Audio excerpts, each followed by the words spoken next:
Lau kanu muslimin, di hari kiamat nanti seringkali orang-orang yang kafir itu berangan-angan kalau seandainya di dunia mereka itu adalah orang yang Islam. Kata Allah SWT, zarhum yaqulu wa yatamatta'u wa yulhihimul amal. Tinggalkan mereka, jangan ikuti gaya hidup mereka, tinggalkan mereka. Biarkan mereka makan, mereka bersenang-senang, mereka dilalaikan oleh angan-angan yang kosong. Saudara kaum muslimin, panjang angan-angan itu adalah sikap yang terus menerus sibuk dengan dunia, bergelut dengannya, disertai dengan banyaknya ketidakpedulian terhadap negeri akhirat. Nabi telah mengabarkan kepada kita, banyak dari manusia mereka dilalaikan oleh angan-angan yang panjang.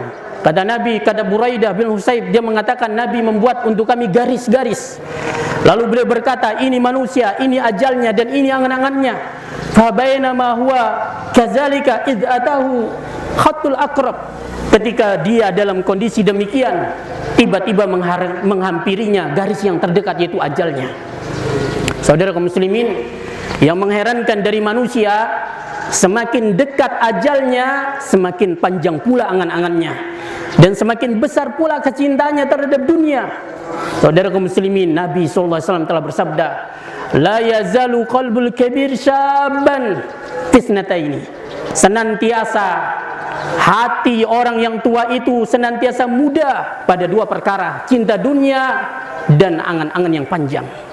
Oleh karena itu saudara kaum muslimin, hendaknya kita mengambil kesempatan yang besar yang Allah SWT telah sediakan bagi orang-orang yang beriman, berupa kemenangan dunia dan akhirat. Dalam umur kita yang singkat, dalam waktu kita yang sebentar, hendaknya kita menjadikannya untuk menggapai kemenangan yang abadi selama-lamanya, yaitu surga Allah SWT.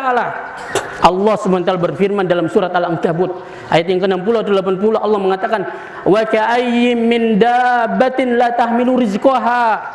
Betapa banyak dari binatang yang melata itu, dia tidak bisa mendatangkan sendiri rezekinya. Allahu yarzuquha wa iyyakum. Tetapi Allah lah yang mendatangkan kepada dia rizkinya dan mendatangkan rizki kepada kalian. Wa huwas samiul alim. Dan Allah itu maha mendengar dan maha mengetahui. Imam Al-Qurtubi menafsirkan ayat ini dengan berkata, Allah berfirman kepada para sahabat yang mereka ini beriman kepada Allah dan Rasulnya, wahai para sahabat, hendaklah kalian beriman kepadaku, hendaklah kalian berhijrah kepadaku, hendaklah kalian memerangi musuh-musuhku.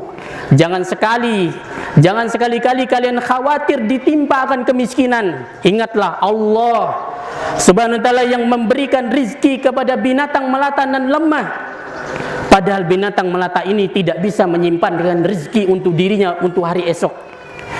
Allah Subhanahu wa ta'ala yang memberikan kepada dia rizki, sementara Allah mendengar suara hati kalian yang mengatakan, apabila kami berhijrah, nanti kami akan jatuh miskin, nanti kami akan ditinggalkan oleh manusia, nanti kami akan berpisah dengan kedua orang tua kami. Allah maha mengetahui masa depanmu dan masa depan musuh-musuhmu, bahwasanya Allah pasti akan menimpakan kemenangan atasmu dan menimpakan kekalahan atas musuh-musuhmu. Jadi saudara kaum muslimin, banyak orang di zaman ini ketika dia diajak menuju kepada kemenangan dunia dan akhirat berupa perjuangan tauhid dan sunnah Nabi SAW, mereka ragu-ragu. Mereka mengatakan, nanti kita akan ditinggalkan oleh manusia, nanti kita akan dimusuhi oleh manusia, nanti kita akan jatuh miskin. Saudara kaum muslimin, apa kata Allah? Allah mengetahui masa depanmu dan masa depan musuh-musuhmu, bahwasanya kamu pasti menang, sementara musuhmu itu pasti kalah.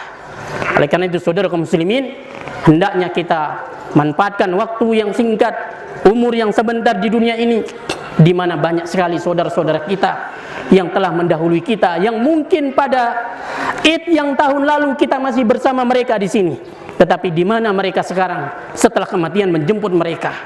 Seandainya mereka diberikan kehidupan lagi, tentu merekalah yang pertama kali akan menyambut seruan ini.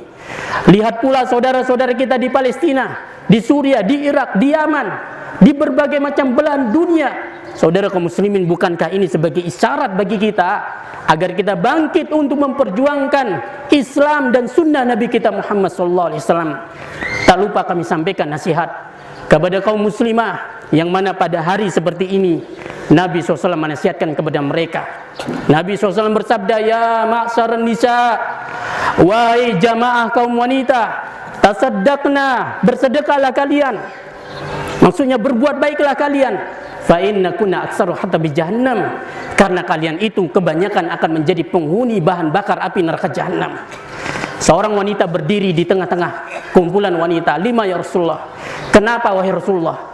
Nabi SAW mengatakan, fa inna kunna tuksirna syakah wa takfurnal ashir, karena kalian itu banyak mengeluh dan banyak mengingkari kebaikan suami.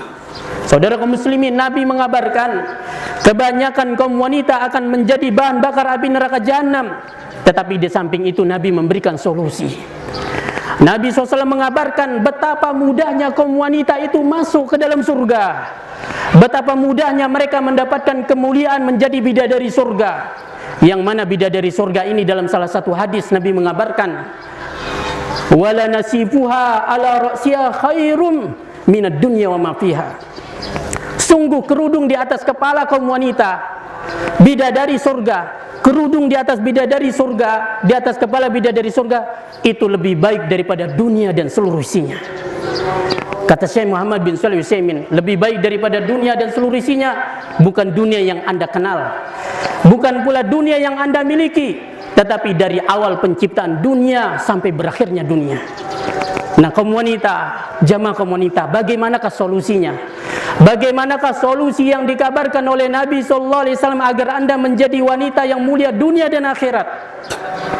Saudara kaum muslimin, solusinya adalah kata baginda Rasul SAW, idza shallatil mar'atu khamsaha, apabila wanita telah salat 5 waktunya, wa shamat syahraha, dia berpuasa di bulan Ramadannya, wa ata'az zaujaha, dia mentaati suaminya, wa hafizat farjaha, dan dia menjaga kehormatannya, qila laha udkhil jannati min ayyi abwabil jannati syi'ti, maka akan dikatakan kepada wanita ini, masuklah engkau ke dalam surga melalui pintu surga mana saja yang kau kehendaki.